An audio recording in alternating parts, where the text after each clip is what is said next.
Entonces, es necesario que estos procesos nos sirvan para entender que estamos siendo trillados, que agarraron el vaso que tenemos nosotros y ha sido quebrado y nos están rehaciendo nuevamente. Jeremías 29:11 dice, pues yo sé los planes que tengo para ustedes, dice el Señor, son planes de bien y no de mal, para darles un futuro y una esperanza. ¿Cuál es nuestra esperanza en medio de las tribulaciones? ¿Cuál es nuestra esperanza en medio del problema económico? Dios. Hace poco me llegó un recuerdo de un hombre que trabajaba en una clínica como vigilante. Frente a la clínica, cada mañana que este hombre llegaba para abrir la clínica, o se levantaba para abrir la clínica, no sé cómo era el asunto, estaban dos personas, una pareja de indigentes durmiendo allí. Y él decía, bueno, ¿saben que tienen que ser aquí? Y ellos se iban, pero ese era el lugar más seguro porque estaba como resguardado.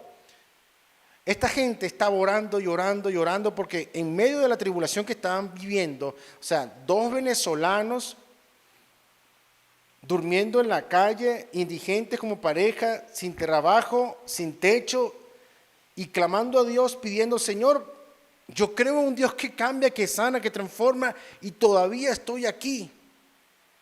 Pasados los días, el vigilante, el hombre que trabajaba allí, en su casa, preparando su desayuno, recibe, y esto yo lo he comentado en videos de hace 3, 4 años, pero quiero refrescarlo hoy,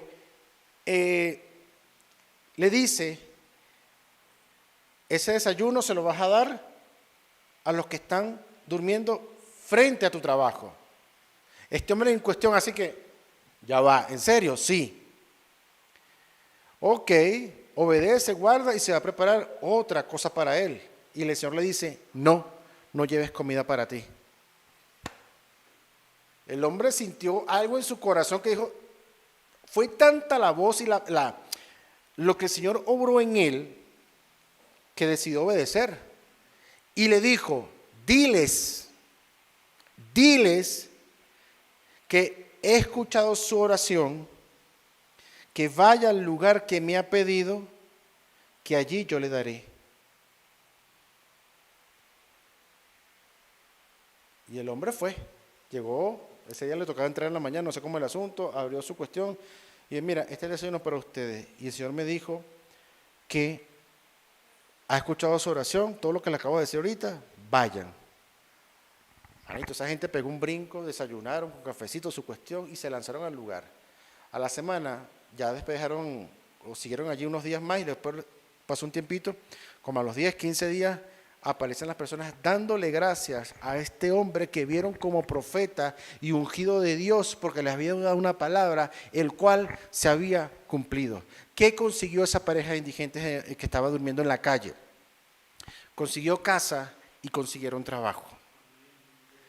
O sea, de la noche a la mañana su transformación llegó. ¿Dónde dormían? Y cualquiera te ha puesto que los veía. Cuidado, porque son gente en la calle, son gente mala, no te le acerques. Si yo voy en la calle, yo veo unos indigentes tirados ahí que tienen mal aspecto, como sea, yo agarro a mi hija y lo aparto, porque no sé qué hay. Porque nosotros vemos la fachada y no vemos el corazón. En cambio, Dios que está viendo el corazón sin importarle la fachada. Y es necesario que muchos de nosotros, la careta que tenemos, el traje que tenemos, sea quebrantado para que lo que interno está salga y pueda ser limpiado. Y solamente esas situaciones tan difíciles, dolorosas, es lo que va a llegar para el quebrantamiento. Eso es lo que representa para nosotros ese callejón sin salida o esa tumba para Lázaro. Porque Lázaro estaba ¿en dónde? Dentro de una tumba. Y muchas veces nosotros nos hemos sentido de la misma manera, no sé cómo se sentiría Lázaro porque después que la persona muere, muerta quedó y no siente más nada. Pero imagínense ustedes estar en un sepulcro, solos. En aquel momento cierran la puerta, la piedra porque si no el olor va a ser bello. En oscuridad, solo, sin nadie que te escuche, sin poder salir, debe ser muy rudo. pasar esa. Yo quiero que lleguen a ese contexto, imagínense cada uno de los que estamos aquí, los que estamos escuchando la prédica, que pueda verse y visualizarse en ese punto de soledad, oscuridad, sin poder hacer absolutamente nada y tener que aprender a depender de toda palabra que salga de la boca de nuestro Dios Padre. Que no es ninguna palabra dada por hombre, sino que en ese momento es la relación de Dios Padre directamente sobre tu vida y que muchas veces hacemos oídos sordos y vista ciega, porque no nos gusta lo que nos está diciendo, porque en ese momento está quebrando el orgullo en nuestras vidas, porque en ese momento el Señor te está diciendo, epa, bájate de esa nube, papá.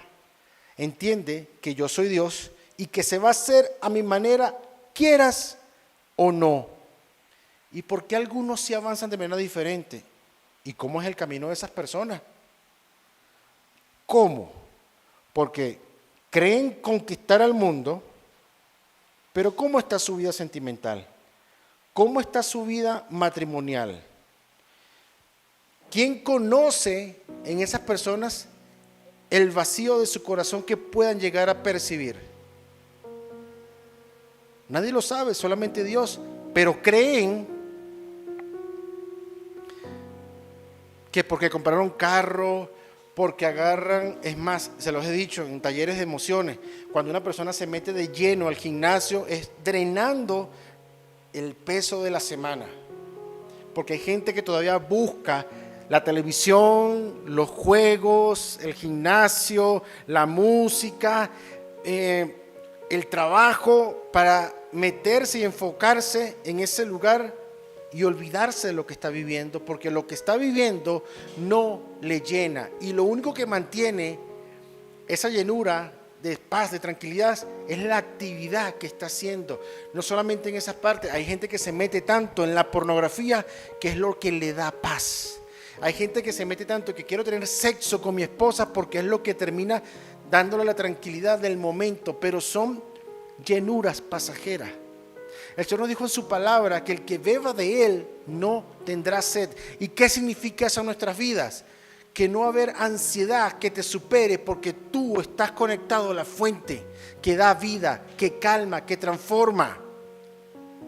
La transformación comienza con los fracasos, con el dolor en nuestras vidas. Es allí donde empiezas a ser transformado para recibir un cambio de parte de Dios para poder avanzar y empezar a conquistar. Hay que aprender a reconocer esta realidad que estamos viviendo. No vivir de fantasías que yo soy, anhelo y quiero y esto es pasajero. No sabes qué tan pasajero puede ser la situación actual, pero es necesario que al tú reconocer, ok, estoy así, es implicar a tener una intimidad con el Padre para decir, ¿qué debo hacer?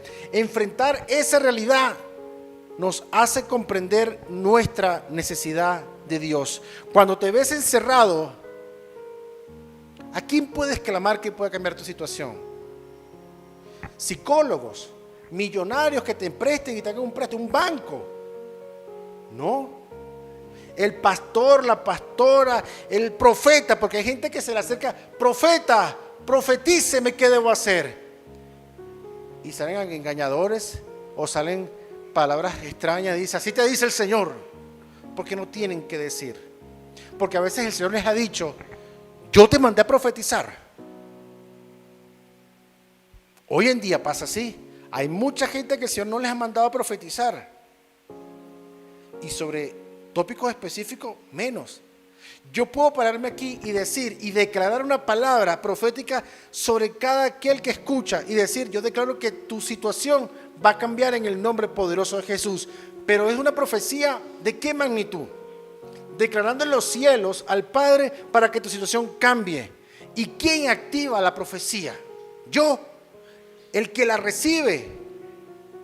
El que la recibe activa la profecía de Dios. ¿Por qué? Porque se mete en oración. Señor, yo creo esa palabra. Yo creo que tú me vas a transformar y creo que me vas a sacar del lugar donde estoy. Pero es necesario que tú empieces a creer de manera diferente.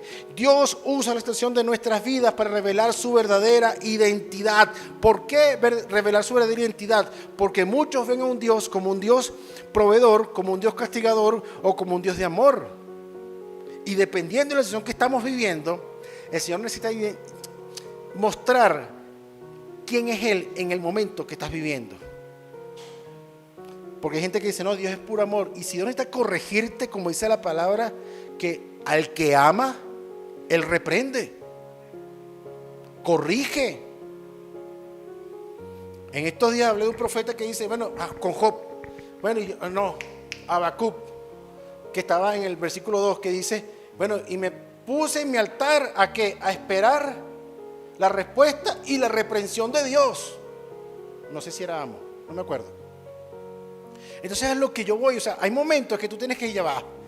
¿Tú crees que estás bien delante de Dios? No, papá. Usted puede decir que es una persona que no peca, ciertamente. Oramos, gloria a Dios. Alabamos, gloria a Dios. Somos pareja, hombres de una sola mujer y mujeres de un solo hombre. Genial. Pero, ¿tú consideras que puedes llegar al cielo ahorita?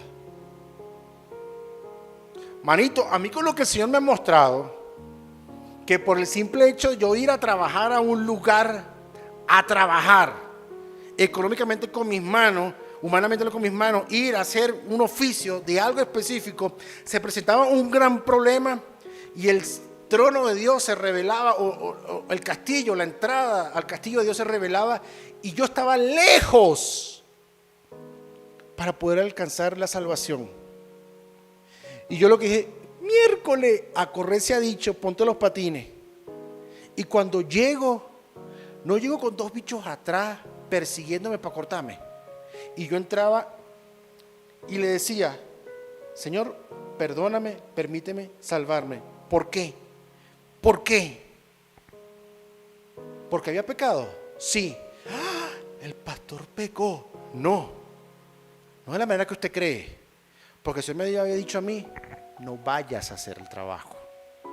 Quédate en el lugar que te puse. Y me estaba costando la salvación el hecho que yo iba a hacer el trabajo a ese lugar. Y que yo corría desesperadamente para decirle, Señor, perdóname porque desobedecí. Y la desobediencia arrastró a dos demonios detrás de mí para evitar que yo llegara. Entonces, por una desobediencia, Eva pecó, Adán pecó y fueron expulsados y la muerte entró. Física, espiritual. Fuimos apartados de Dios en ese momento. Hay que tener cuidado. 1 Corintios 15, 54. Entonces, cuando nuestros cuerpos mortales hayan sido transformados en cuerpos que nunca morirán, se cumplirá la siguiente escritura. La muerte es devorada en victorias. Oh muerte, ¿dónde está tu victoria? Oh muerte, ¿dónde está tu aguijón? Pues el pecado es el pecado que termina en muerte y la ley le da al pecado su poder. La transformación de nosotros en medio de la situación que estamos viviendo va a lograr en nuestra vida la transformación necesaria para que el pecado sea apartado de nuestras vidas. Y la perseverancia y la insistencia que tenemos en Cristo Jesús nos va a mantener aislados del pecado, porque nos acerca más a la presencia de Dios, a ser más espirituales y menos carnales. Menos de mí, más de Dios. Segunda de Corintios 1, versículos 8 y 9. Amados hermanos, pensamos que tienen que estar al tanto de las dificultades que hemos atravesado en la provincia de Asia. ¿Quién está hablando eso? Pablo. Hombre duro, que yo he escuchado hombres que dicen, yo quiero ser como Pablo. Mira lo que dice él. Yo quiero ser como yo, que el Señor me hable conforme a mi voluntad. Yo te puedo decir, dame la unción, no sé, de Elías, dame la unción de esos pastores que así que ya han muerto, de Gigi Ávila, que hablaba y el hombre, 2 millones de personas convertidas. Gloria a Dios, pero la unción, no es que yo quiera ser como él, es muy diferente, yo soy yo y ya está. Sigo en capítulo, versículo 8, 9 de 2 de Corintios 1. En Asia. Escuche bien, fuimos oprimidos, agobiados, más allá de nuestra capacidad de aguantar. No es fácil. Y hasta pensamos que no saldríamos con vida. De hecho, esperábamos morir, pero como resultado dejamos de confiar, palabras clave, dejamos de confiar en nosotros mismos y aprendimos a confiar solo en Dios, que resucita a los muertos. Sí la está agarrando. Porque es que Pablo, un duro que ya en ese punto, Pablo no estaba como cuando en Hechos buscando a los cristianos para matarlos. Ya en ese punto Pablo creía en Cristo Jesús. ¿Por qué? Porque ya Pablo ha sido transformado, le dieron un tatequito de frente y lo dejaron ciego tirado en la calle. Y le dijo, vete al lugar, y el hombre tuvo que empezar a ayunar y a orar por primera vez con un corazón dispuesto delante de un Dios verdadero para la transformación. Por primera vez en su vida, Pablo en Hechos reconoce quién es Dios, escucha su voz y recibe el milagro nuevamente de poder ver. Y ese milagro que recibe de poder ver no solamente es ver lo natural, sino empezar a ver más allá del mundo físico y empezar a ver en lo sobrenatural y el mandato y lo que tenía que conquistar. Y eso es lo que tenemos que aprender a hacer hoy, que en medio de la tribulación que estamos viendo, aprender no solamente a ver en el mundo natural, sino a ir más allá de lo natural, empezar a ver en lo sobrenatural, lo que el Señor tiene para tu vida. Eso es tener una visión 2020 sobre lo que Dios quiere hacer contigo para la conquista de esta nación. Pero hay que pasar ese proceso, que no es fácil, porque Él mismo dijo, oprimidos y agobiados más allá de nuestra capacidad de aguantar. No es fácil. Esto quiere decir que habrá situaciones, no para todo el mundo, pero para el que lo esté viviendo y se sienta que ya no aguantas más, queda poco tiempo para que salgas de eso. Solo, siempre y cuando reconozcas que Dios, como dice él mismo, siendo un duro, aprender a confiar solo en Dios, quien resucita a los muertos. Eso me da a entender a mí que Pablo a este punto no estaba muerto. Y no había resucitado, por decirlo de alguna manera, completamente. Porque, ¿qué significa resucitar?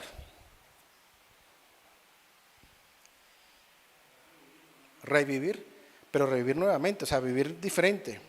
Entonces, iglesia, antes que podamos ser resucitados, ¿necesitamos qué? Morir. Antes de poder ser resucitados, necesitamos morir. ¿A qué? Yo puedo, yo sé, esto se hace así, he conquistado, no ser un Belsasar de este tiempo, no ser un Nabucodonosor de este tiempo, porque inclusive en Nabucodonosor, después que pasó el proceso, se levanta y dice, el Dios Altísimo hay que adorar.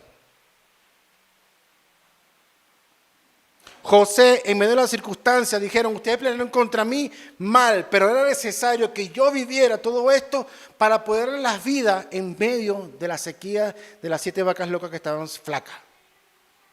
Hay situaciones que nos están llevando al límite de nuestras capacidades para empezar a caminar en lo sobrenatural, porque a través de ti vendrá vida sobreabundante a aquellos que estén alrededor tuyo. El proceso que estás viviendo es necesario para revivirte y para que tú des unción de vida a los demás.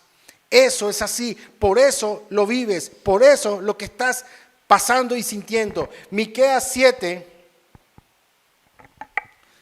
y 8 y el 19 dice así, en cuanto a mí, busco ayuda del Señor, espero confiadamente que Dios me salve y con seguridad mi Dios oirá. El 8, enemigos míos, no se regodeen de mí, pues aunque caiga, me levantaré otra vez. Y aunque te sientas derrotado, no te quedes ahí. Párate. Cree que viene la transformación de tu familia, de tu vida, de tus finanzas, de tu matrimonio, de esta nación, que tu esperanza no sea colocada en un hombre y una mujer de derecha o izquierda, sino en Cristo Jesús para la transformación de todo lo que conoces. Aunque esté en oscuridad, el Señor será mi luz. El 19. Él volverá a tener misericordia de nosotros, sepultará nuestras iniquidades y echará en lo profundo del mar todos nuestros pecados. ¿Y esto a causa de qué? Porque todo pecado que lleva hasta ahorita, hasta este momento, hasta esta fecha, cuando tú te rindes al Señor y empiezas a ser transformado y empiezas a ser revivido, los pecados de desobediencia, de apatía, de flojera, de poca oración, de poca intimidad, de lo que sea que esté en tu vida, que tú consideres que sea pecado para ti, el Señor los va a quitar, los va a hundir. ¿Por qué? Porque ha revivido en ti un hombre diferente, te ha dado una salvación diferente, tienes una visión clara de tu salvación en este tiempo, porque el Señor ha cambiado tu estatus. Cambiar tu estatus lo sientes cuando estás en plena oración, cuando perseveras en oración, no solamente 3 días, 4 días, una semana, sino que tienes 1 mes, 2 meses, 3 meses y sigues orando y sigues buscando la manera de cómo tú vas a mantener una oración no solamente 1 hora, sino 4 horas, por darte un ejemplo. No te conformes con las corrientes que la sociedad ha implantado en nuestras vidas, porque no estamos sujetos a las corrientes de esta sociedad. Por causa de no estar sujetos a las corrientes de esta sociedad, en muchos países somos perseguidos. En muchos países se nos prohíbe orar y hablar en contra de un grupo o del otro, porque va contra la corriente que las leyes han querido declarar y dominar. Vienen cambios. Mateo 5:3. Las bienaventuranzas, pero te leo solamente el versículo 3, dice: bienaventurados los pobres en espíritu, porque de ellos es el reino de los cielos. ¿Cómo es esto? ¿Qué significa esto? Esto es que cuando haya menos de nosotros, habrá más de Dios y su dirección. Bienaventurado es que cuando tú empiezas a decir: saca, llévatelo, haz conmigo, quiebrame, no importa. Mi amor, mi hermano, perdón, cuando yo agarro, mi amor, recuerdo cuando íbamos a una reunión pastoral y voy yo por el bendito canal del Metrobús. Mi hermano, literalmente, yo vi cómo fui salvado por Dios en ese lugar. Porque si hubiese sido en otro contexto, yo voy preso. Por culpa, sin culpa, como haya sido. Gracias a Dios que lo que sucedió en ese accidente, no hubo muertos, no hubo sino moretones. ¿Perdí la reunión pastoral? Obviamente que sí. Pero yo literalmente vi, como dije, sentí como un fuego así, Dios mío, y andaba como en shock. No podía decir nada. ¿Quién es usted? El pastor en la iglesia tal. ¿Documento? Tenga. ¿Y usted está? Deme su número telefónico. Téngalo. ¿Para dónde la llevar? Para tal lado.